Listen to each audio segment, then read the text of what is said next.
Ito ang pinakabagong Huawei Nova Y91 at inirelease ito sa Philippine market ngayong buwan ng July 2023 at ito ay nagkakahalaga ng 13,999 pesos.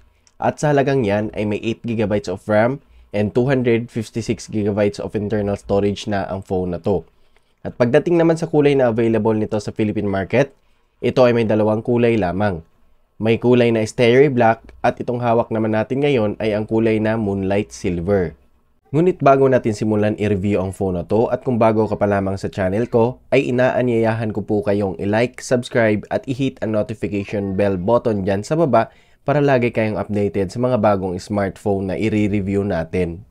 Now mabalik lang tayo dito sa design nitong Huawei Nova Y91. Ito ay naka-matte finish na design dito sa kanyang back frame at sa material naman na ginamit dito, ito ay naka-polycarbonate. At masasabi ko na isa ito sa magandang klase na material sapagkat hindi ito masyadong nag-a-absorb ng init sa phone tuwing ginagamit natin ito o ibinababad natin itong gamitin sa paglalaro ng online game.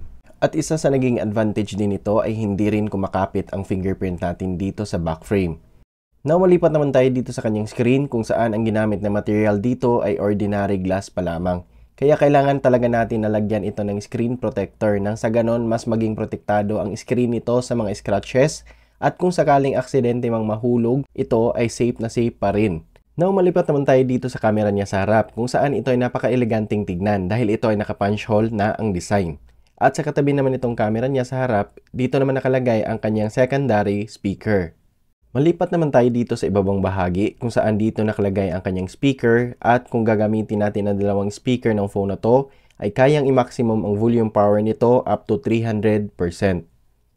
Now kasunod naman ito ang kanyang USB Type-C charging port, microphone, at SIM card slot na pwede lang natin lagyan ng dalawang nano SIM card at sa nakikita natin dito na wala itong slot para sa micro SD card. So hindi rin ito expandable kagaya din naman ito sa una nilang in-release na Huawei Nova Y90 na hindi expandable ang memory. Pero good thing naman dahil naka 256GB din naman ang built-in memory ng phone na to. At hindi na tayo mababahala pa dahil marami din naman tayong maida-download na mga application na kailangan natin at maisisave na mga important files.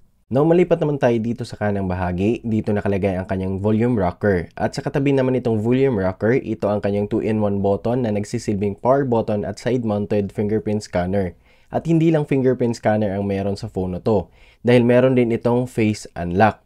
Dito naman sa itaas na bahagi ay dito nakalagay ang kanyang noise cancelling microphone. At sa nakikita natin, wala na itong 3.5mm audio jack.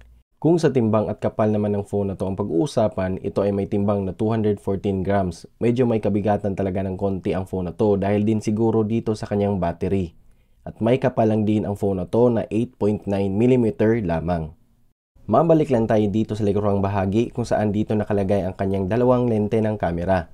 At sa katabi naman itong dalawang lente ng camera, ito ang kanyang LED flash na magagamit natin sa pagkuha ng picture o video sa low light area. Pagdating naman sa resolution ng dalawang camera niya dito sa likod, ito ay naka 50MP main camera with autofocus, 2MP naman para sa depth camera. Samantala dito naman sa kanyang front camera, ito ay naka 8MP selfie camera. Now pagdating naman sa video resolution ng phone na to, ay kaya mag-shoot nito ng 1080 at 30 frames per second. At meron na din itong dual recording video.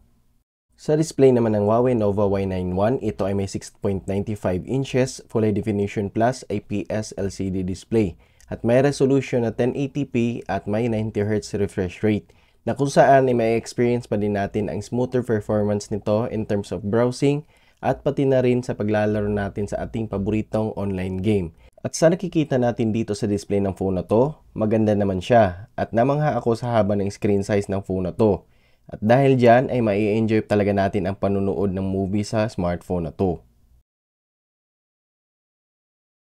For the performance naman ni Huawei Nova Y91, ito ay naka octa-core processor at ito ay may latest operating system na MUI 13. At pagdating naman sa chipset na ginamit nila dito, ito ay naka 6nm Snapdragon 680. At sa mga nagtatanong naman dyan kung okay ba ang performance ng phone na to gamitin sa paglalaro ng online game, sa na-experience ko dito ay okay na okay din gamitin itong Snapdragon 680.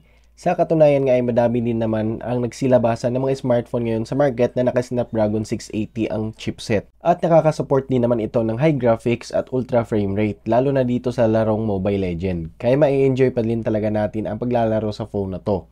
Plus, samahan pa natin yan ng 7,000 mAh battery capacity.